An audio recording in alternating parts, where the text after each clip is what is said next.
प्यारे बच्चों नमस्कार। आज हम प्रश्नावली 3.5 का चौथा प्रश्न देखेंगे। चौथे प्रश्न में इबारती वाले प्रश्न दिए हैं, तो 1, 2, 3, 4, 5 दिए हैं। इन 5 में से हम 3 बताएंगे, 2 आपके लिए होमवर्क रहेगा। तो पहला ही प्रश्न बता रहे हैं हम। तो पहला प्रश्न मैंने यहाँ लिखा हूँ बोर्ड में, देखिए। एक छात्रावास के मासिक व्यय का एक भाग नियत है तथा शेष इस पर निर्भर करता है कि छात्र ने कितने दिन भोजन लिया है। जब एक छात्र ए को जो 20 दिन भोजन करता है तब रुपये 1000 छात्रावास के व्यय के लिए अदा करने पड़ते हैं। जबकि एक छात्र बी को जो 26 दिन भोजन करता है तो छात्रावास के व्यय के लिए रुपये 1180 अदा करने पड़ते हैं। तो नियत व्यय और प्रतिदिन के भोजन का मूल्य ज्ञात करना है, यानी प्रतिदिन के भोजन का मूल्य ज्ञात करना है, ठीक है ना। तो यहाँ पे यानी जो प्रश्न है उस प्रश्न को आप पढ़ेंगे एक बार 2 बार। तो छात्रावास के मासिक व्यय का एक भाग नियत है, यानी व्यय जो होता है मतलब खर्च, एक नियत भाग है, लेकिन वह भाग यानी किस पर निर्भर करता है कि छात्र ने कितने दिन भोजन लिया। छात्र ने कितने दिन भोजन लिया। तो छात्र ने मान लीजिए एक कोई छात्र है, उसने 20 दिन भोजन करता है, तो 20 दिन के लिए छात्रावास कितने रुपये अदा करता है। 20 दिन के लिए छात्रावास 1000 रुपये अदा करता है। और जो छात्र बी है वह 26 दिन भोजन करता है, तो 26 दिन भोजन करता है तो छात्रावास व्यय के लिए इन्हें कितने रुपये अदा करता है। 1180 रुपये, 1180 रुपये अदा करने पड़ते हैं। तो नियत व्यय और प्रतिदिन भोजन का मूल्य ज्ञात करना है। तो आपको यानी यहाँ पर 2 चर राशि वाले समीकरण के रूप में इसको पहले बताना पड़ेगा। तो यहाँ लिखना पड़ेगा हल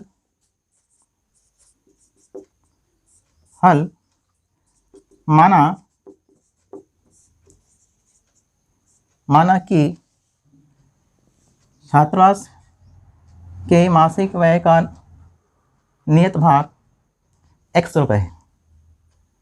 माना कि छात्रावास के मासिक व्यय का नियत भाग बराबर x रुपये है।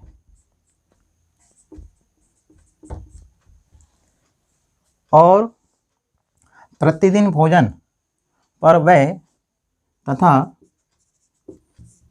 प्रतिदिन भोजन पर व्यय हमने मान लिया इसको y रुपये, हमने y रुपये मान लिया। x रुपये मासिक व्यय का नियत भाग माना, और प्रतिदिन भोजन पर जो व्यय है जो आपको निकालना है, प्रतिदिन भोजन का मूल्य निकालना है, और नियत जो व्यय है मासिक नियत व्यय ये वाला ये निकालना है और ये निकालना है। तो इसको अपन दोनों को अपने मान लिया, ठीक आए समझ में। x और y अपने मान लिया।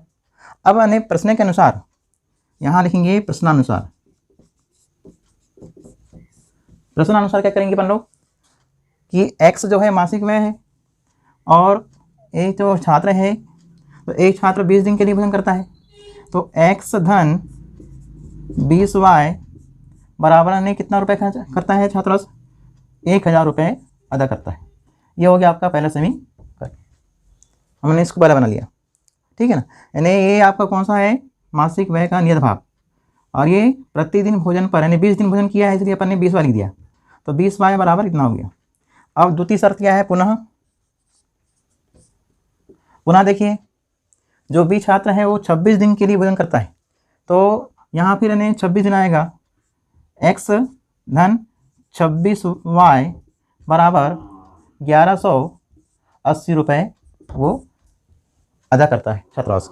तो ये आपके आगे 2 समीकरण सिंपल है। इबारती आपको वो नहीं लगती बहुत बड़ी है, लेकिन आपको जमाना ऐसा है, ये आपकी सेट यानी जम गई, 2 चरों में ये सवाल जम गया। अब ये हो गया आपका क्या, समीकरण नंबर 1 और समीकरण नंबर 2। इन दोनों प्रश्नों को क्या करेंगे अपन ने, दोनों समीकरण को विलोपन विधि से हल करेंगे। तो विलोपन विधि से हल करने के लिए क्या करना पड़ता है, किसी एक चर राशि के गुणांक को समान करना पड़ता है। यहाँ समान करने की आवश्यकता नहीं है।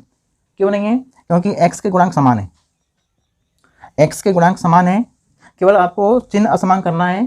तो चिन्ह बदलना है, तो चिन्ह बदलने के लिए हम यहाँ लिखते हैं घटाने पर। जब मैंने घटाने पर लिखेंगे तो यहाँ हो जाएगा माइनस, यहाँ माइनस, यहाँ माइनस। अब ये नीचे के जो पद हैं यानी समीकरण नंबर 2 के पद हैं, ये पूरे हो गए माइनस हो गए। ये इसका क्या हो जाएगा, विलोप हो जाएगा। x चर राशि का विलोप हो गया। अब ये y चर राशि क्या होगी, घटेगी। तो क्यों घटेगी, ये माइनस में प्लस में है, तो ये हो जाएगा -6y। -6y बराबर कितना हो जाएगा, इसको घटाएंगे 1000 में से 1180। 1180 क्या है, संख्या बड़ी है, तो इसका उत्तर माइनस आएगा। माइनस नहीं बचेगा, कितना 180 बचेगा। तो y बराबर कितना हो जाएगा, y बराबर -180 बटे -6। अब दोनों माइनस यानी क्या हो जाएंगे, आपस में कट जाएंगे। और 6 के पाड़े से हम इसको काटते हैं, 6 कम 6, 6 में 6 18। y बराबर कितना आ गया, 30। यानी देखो आपका यानी मैं उत्तर आ गया, प्रतिदिन भोजन पर व्यय y बराबर कितना रुपया आया, 30 रुपया आया प्रतिदिन। अभी आपका यानी सवाल यानी y का मान आ गया। इस y के मान को आप यानी समीकरण नंबर 1 में रखो, ठीक। इसको आप यानी उतार लीजिए, यहाँ से मैं मिटाऊंगा थोड़ा सा।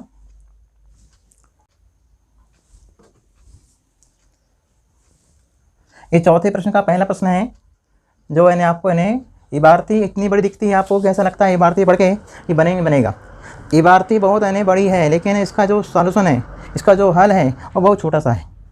इतना है कि छात्रावास में मासिक व्यय का नियत भाग x रुपये और प्रतिदिन भोजन पर व्यय y रुपये मान लीजिए, और प्रतिदिन भोजन पर जो व्यय है y रुपये। तो यहाँ एक जो छात्र है वो 20 दिन करता है, तो हमने लिखा 20y, और x उसका मासिक व्यय है। दोनों मिला के कितना रुपये अदा करता है वो, 1000 रुपये। ये आ गया आपका 1000 रुपये। फिर दोबारा में x धन 26y बराबर 1180 रुपये। ये दो बन गए आपके समीकरण। इन दोनों समीकरण को आप क्या करेंगे, विलोपन विधि से हल करेंगे। तो चिन्ह बदलने के लिए हमको घटाना पड़ता है। हमने यहाँ घटा दिया, तो 26 में से 20 घटाएंगे तो आएगा -6y। 1180 संख्या बड़ी है माइनस वाली, और प्लस वाली संख्या छोटी है, हम इसको घटाएंगे तो आएगा 180 माइनस में। दोनों माइनस आपस में कट जाते हैं। 180 बटे 6 बराबर हमने भाग दिया तो 30 बार कट गया, y का मान 30 आ गया। अब इस y के मान को समीकरण 1 में y का मान रखने पर, है ना, जब अपन y का मान रखेंगे समीकरण 1 में, तो x धन 20 गुणित 30, y का मान 30, 20 गुणित 30 बराबर 1000। x धन 600, 20 में 30 का गुणा करेंगे तो 2 3 6 600। अब यहाँ आ गया 1000। 600 करे पक्षांतर,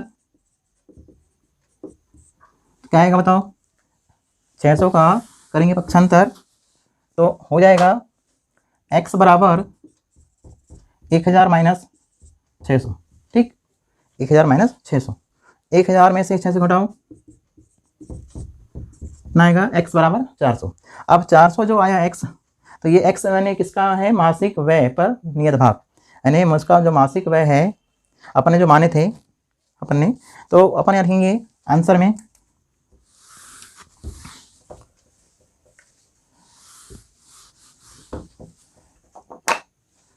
आंसर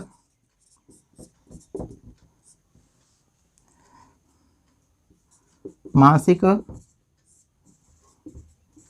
व्यय का नियत भाग x बराबर 400 रुपये।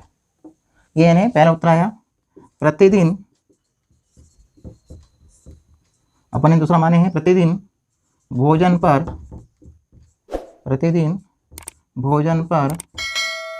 व्यय y बराबर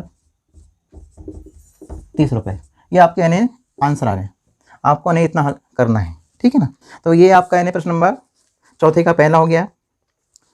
चौथे का दूसरा देखिए, चौथे का दूसरा, एक भिन्न 1/3 हो जाती है जब उसके अंश में 1 घटाया जाता है, और वह फिर 1/4 हो जाती है जब उसके हर में 8 जोड़ दिया जाता है। तो भिन्न ज्ञात करो। देखिए अपने हल करेंगे यहाँ पर। हल माना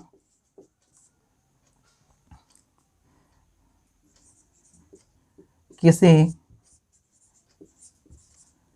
भिन्न का अंश x और हर y हो तो भिन्न हो तो अभिष्ट भिन्न क्या बनेगी? x/y। ये अपन ने मान लिया x/y। ठीक, अब इन्हें प्रश्नानुसार आते हैं। प्रश्नानुसार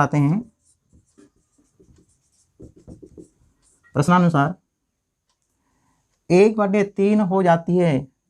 भिन्न जब 1/3 होती है तब उसके अंश में 1 घटाया जाता है। यानी प्रश्न कहता है कि अंश में क्या घटाना पड़ेगा? 1। तो हमने अंश में क्या है? अंश का मान x है, x में हमने 1 घटाया और बटे y, तो हमारी भिन्न 1/3 हो जाती है। इससे बनेगा पहला समीकरण। बहुत सिंपल सवाल है, बहुत सरल है। अभी इसका यानी यहाँ करेंगे अपन लोग कौन सा गुण करेंगे बताइए? इसमें हम करेंगे त्रिक गुणा। तो क्या हो जाएगा? 3 गुणित x - 1 और यहाँ y का y, ये गुणा हो गया। 3 का अंदर गुणा करेंगे 3x - 3 बराबर y। अब इन्हें इसको करेंगे पक्षांतर y चरराशि को, तो बन जाएगा समीकरण 3x - y बराबर 3। ये आपका आ गया पहला समीकरण। यानी 3 को हमने उधर किया पक्षांतर, y को उधर किया। पुनः आपको इन्हें फिर से हल करना है। जब हमारे पास भिन्न 1/4 होती है तब हर में 8 जोड़ा जाता है। तो पुनः हमने लिखा x बटे हर में हमको 8 जोड़ना है, मतलब y/8। तो हमारी भिन्न 1/4 हो जाती है। बहुत सिंपल सवाल है, यानी बहुत वेरी वेरी सिंपल। आपको अंश में घटाना है पहली शर्त में, और अंश में घटा के आपको 1/3 के क्या करना है? त्रिक गुणा। और त्रिक गुणा से आपको उसको हल करके बनाना है पहला समीकरण। दूसरी बार क्या करेंगे? हर में 8 जोड़ देंगे, जो आपकी भिन्न x/y है। हर में 8 जोड़ने पर भिन्न 1/4 होती है। हमने 1/4 लिख दिया। फिर यहाँ पर भी ऐसे करेंगे। यहाँ पर भी आपको कौन सा गुणा करना है बताइए? आपको करना है त्रिक गुणा। तो जैसे 4 का गुणा यहाँ होगा, तो 4 एकम 4x बराबर y/8 का गुणा 1 से होगा, तो y/8। अब मैंने y चरराशि का कोई पक्षांतर, तो क्या हो जाएगा बताइए? 4x - y बराबर 8। ये आपका बन गया दूसरा समीकरण। इन दोनों समीकरण को आप विलोपन विधि से हल करेंगे और x और y के उत्तर निकालेंगे, और x और y के उत्तर निकाल के बाद में उत्तर में आपको लिखना है x/y, तो आपकी भिन्न आ जाएगी। तो अब इसको दोनों सवाल को हल करेंगे समीकरण। तो इन दोनों समीकरण को हल करने के लिए विलोपन विधि का प्रयोग करेंगे। चलिए, पहला मैंने क्या दिया है? पहला दिया है 3x - y बराबर 3, पहला समीकरण। दूसरा दिया है 4x -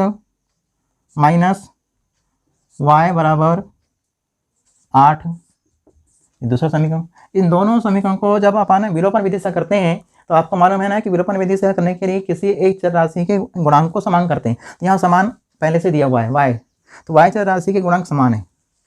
बस आपको चिन्ह असमान करना है। तो चिन्ह असमान करने के लिए हमको पहले समीकरण से दूसरे को घटाना पड़ता है। तो यहाँ हो जाएगा माइनस, यहाँ हो जाएगा प्लस, यहाँ हो जाएगा माइनस। ये आपका चिन्ह बदल गया। जब चिन्ह बदल गया, ये घटेगा, ये कट जाएगा पूरा y चर राशि, इसका हो जाएगा विलोप हो जाएगा, और यहाँ घटेगा तो आएगा -5, यहाँ पे घटेगा तो -1x, तो -1x और बराबर -5। दोनों तरफ माइनस है, दोनों तरफ माइनस आप काट सकते हैं। तो x बराबर कितना आया? 5। देखिए आपका x का मान 5 आ गया। अब आप क्या करेंगे?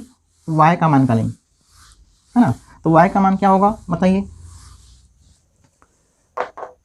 समीकरण 1 में x का मान रखने पर, तो x का मान 5 आया है, तो यहाँ लिखेंगे 3 × 5 - y बराबर 3। ठीक है ना।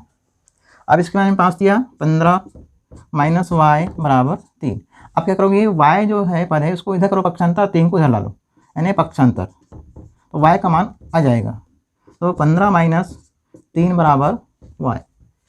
देखिए y यानी माइनस था तो प्लस हो गया, 3 प्लस में था वो माइनस हो गया। अब इसको 15 में से 3 घटाएंगे कितना आएगा 12, तो y की वैल्यू कितनी आई 12, यानी y का मान 12 आ गया, x का मान 5 आ गया। तो आपको लिखना है, आपकी अभिष्ट भिन्न लिखना है, तो आंसर में लिखोगे अभिष्ट भिन्न का मान x बटे y है, आपको मालूम है, अपन ने माने हैं। तो जब x बटे y भिन्न है तो उसका यानी x का मान कितना है 5 और y का मान 12, यानी 5/12। ये आपका यानी आंसर आ गया। ठीक है, तो परीक्षा में आप यानी सिंपल है सवाल, ज़्यादा कठिन नहीं है। आपको यानी अंश में 1 हटाने पर 1/3 होती है, हर में 8 जोड़ने पर वह भिन्न 1/4, आपको यानी इस पर करना है। ठीक है ना। अब यानी इसके बाद यानी ये यानी चौथे का दूसरा हो गया, चौथे का यानी तीसरा आप बनाएंगे, वो भी यानी ज़्यादा कठिन नहीं है।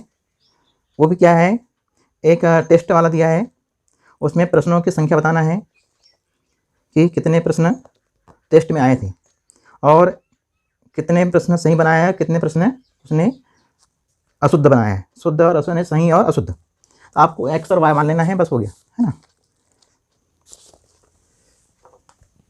मैं बता रहा हूँ कौन सा वाला, चौथा वाला, एक राजमार्ग।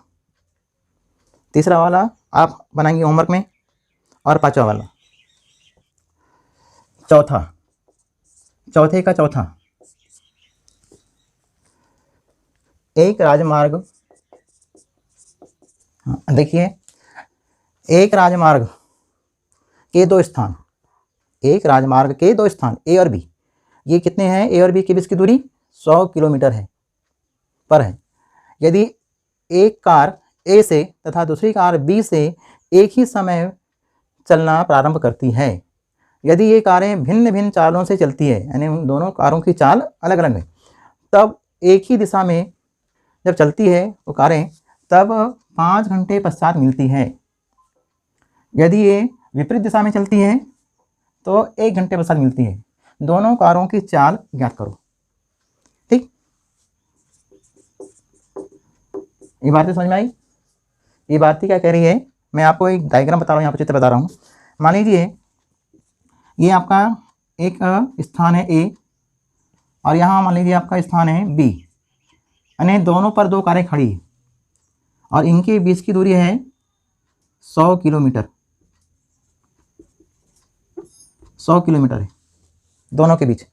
यहाँ एक यानी कार खड़ी है, एक कार यहाँ खड़ी है।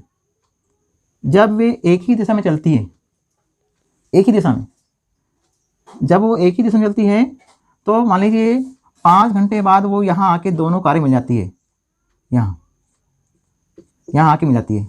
मान लीजिए 5 घंटे नहीं, यहाँ से यहाँ तक के बी कार के द्वारा चलेगी दूरी और ए कार के द्वारा चलेगी दूरी यहाँ पर आएगी, दोनों कार यहाँ आके मिल जाती है 5 घंटे पश्चात। आपको चित्र समझना है, ए कार की रफ्तार तेज होगी। क्यों तेज होगी, क्योंकि उसने 100 किलोमीटर दूरी तय कर लिया और बी कार की जो चाल है, बी कार यहाँ से चली है एक ही दिशा में, ये आपकी दिशा है, ये ऐसी दिशा, एक ही दिशा में जा रही है दोनों कारें, तो एक ही दिशा में जा रही है मतलब उधर जा रही है। तो दोनों कारों के द्वारा यानी 5 घंटे पश्चात यहाँ चली गई दूरी आपको निकालना है। तो आप यानी क्या करेंगे बताइए। तो यहाँ पर यानी ए कार की चाल को अपन अलग मानेंगे x, और बी पर जो कार खड़ी है इसकी चाल को अपन y मान लेंगे। यहाँ पर जो ए पे जो कार खड़ी है इसकी रफ्तार तेज हो सकती है क्योंकि इसने 100 किलोमीटर दूरी तय कर लिया और इसको यहाँ पकड़ लिया रास्ते में, और बी कार की चाल यानी धीमी गति होगी और ये यहाँ आके दोनों कारें मिल जाती है। अब आपको इन्हें यहाँ लिखना है हल में, माना ए कार की चाल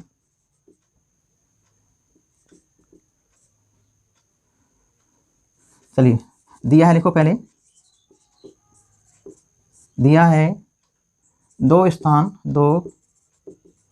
स्थानों ए और बी के बीच की दूरी बराबर 100 किलोमीटर, 100 km, है ना। अब यहाँ लिखेंगे माना ए कार की चाल x किलोमीटर प्रति घंटा, x किलोमीटर प्रति घंटा, और बी कार की चाल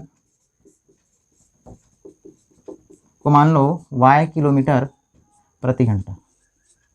अब आपको चित्र में आना है, जब वो कारें एक ही दिशा में चलती है, एक ही दिशा में चलती है, मान लीजिए उधर चल रही है, ये भी जा रही है, भी जा रही है, दोनों कारें यहाँ आके मिलती है, तो ए कार की चाल अपने क्या माना x, बी कार की चाल क्या माना y।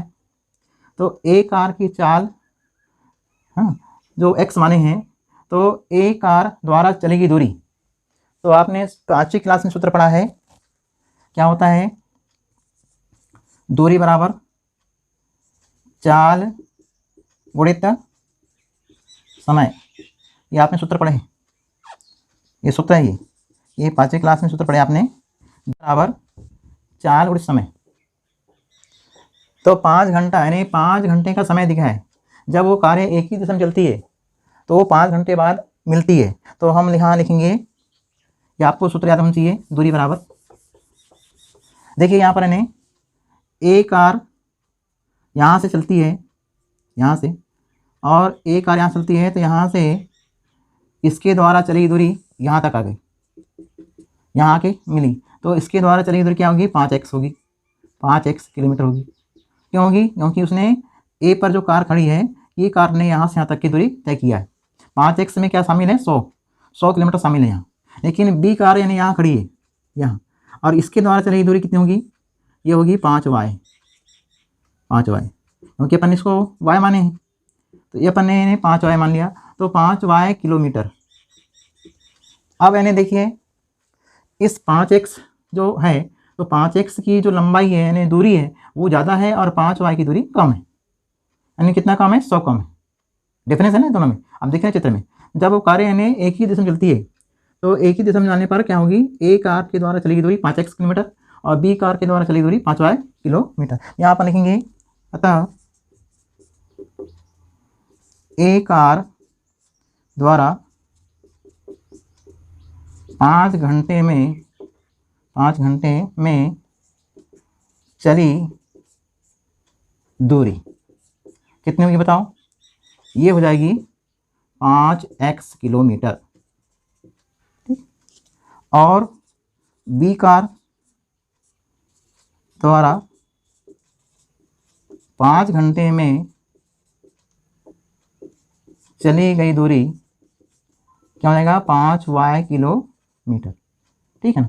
अब मैंने आपने देख लिया कि ए कार के द्वारा चली दूरी 5 घंटे में, और बी कार के द्वारा चली दूरी 5 घंटे में, दोनों दूरी आपने निकाल लिया। लेकिन प्रश्न के अनुसार क्या है, चित्र में देखो, ये जो दूरी है 5x, हमने यहाँ चित्र बनाया है, यहाँ से यहाँ तक की दूरी 5x है, और यहाँ से यहाँ तक ये 5y है, तो 5y में क्या कम है, 100, और 5x में क्या शामिल है, 100 शामिल है। तो अपन इसको लिखेंगे प्रश्नानुसार 5x जो दूरी है वो बहुत यानी लंबी दूरी है, इसमें यदि हम 5y घटा दें तो आपको यानी कितनी दूरी यानी कम हो रही है, 100, यानी आपको यानी 100 प्राप्त हो रहा है। यदि यहाँ से यहाँ तक की कितना 5x है, 100 शामिल है, और यहाँ से यहाँ तक की 5y है, तो आपको यानी 5x में से 5y घटाएंगे कितना आएगा, 100 आएगा। ये आपका आ गया पहला समीकरण। इसमें आपको 5 से भाग देना है, तो 5 से भाग दे सकते हैं छोटा करने के लिए। 5 से भाग देंगे कितना आएगा बताओ। यहाँ पर आप लिख सकते हैं, जब कारें एक ही दिशा में चलती है तब है ना। तो ये आपका आ गया, 5 का भाग देंगे कितना आएगा बताइए, या 5 का मान करके है ना। तो 5 का भाग देने पर कितना है बताओ, 5 का भाग दिए यहाँ, 5 का यहाँ भाग दिए, 5 का यहाँ भाग दिए सब में, तो आ जाएगा x माइनस वाई बराबर 5 दूनी 10। ये हो गया आपका छोटा सा समीकरण। अब क्या करेंगे बताओ, अब इन्हें पुनः जब कारें विपरीत दिशा में चलती है, विपरीत दिशा में चलती है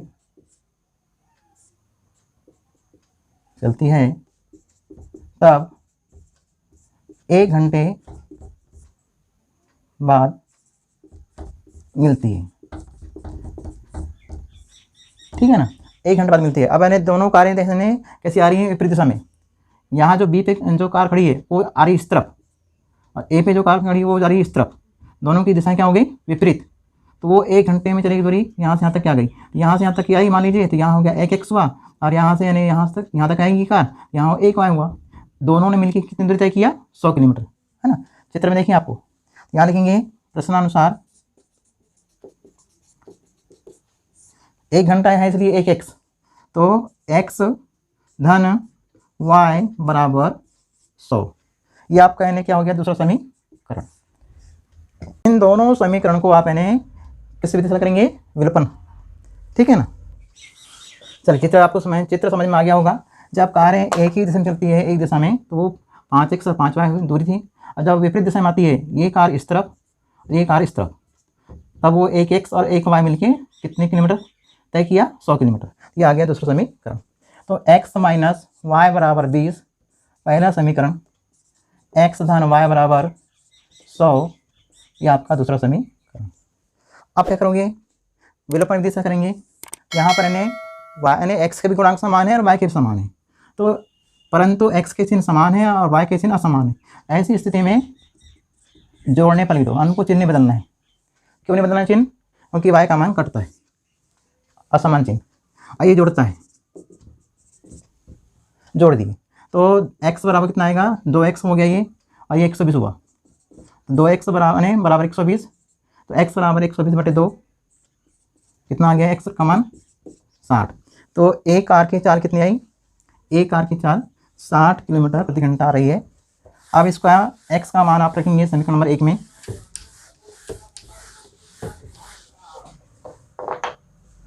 समीकरण 1 में x का मान रखने पर जब अपन ने x का मान रखेंगे पहले समीकरण में, तो कितना आएगा बताइए। x का मान ने यहाँ पर आने x माइनस वाई बराबर कितना है, 20 है। x का मान रहेगा 60 माइनस वाई बराबर 20। अब यहाँ क्या करोगे, y का करो पक्षांतर उस तरफ और 20 का इस तरफ, पक्षांतर, तो 60 माइनस 20 बराबर y। अब इन्हें y 60 में से भी घटाओ, 40 बराबर y, यानी y की वैल्यू कितनी आई, 40।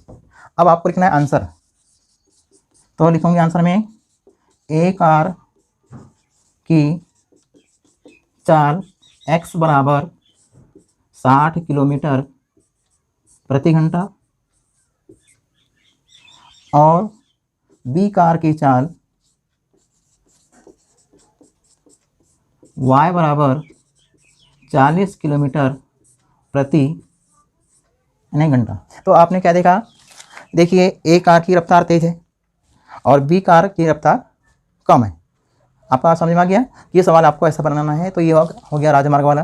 तो आप इन्हें इस प्रकार से आप इन्हें हल करेंगे ये बार का सवाल, तो आपकी प्रश्न खत्म हो गई। 2 प्रश्न आपके होमवर्क बनाएंगे। आज के लिए इतना काफ़ी है। जय हिंद।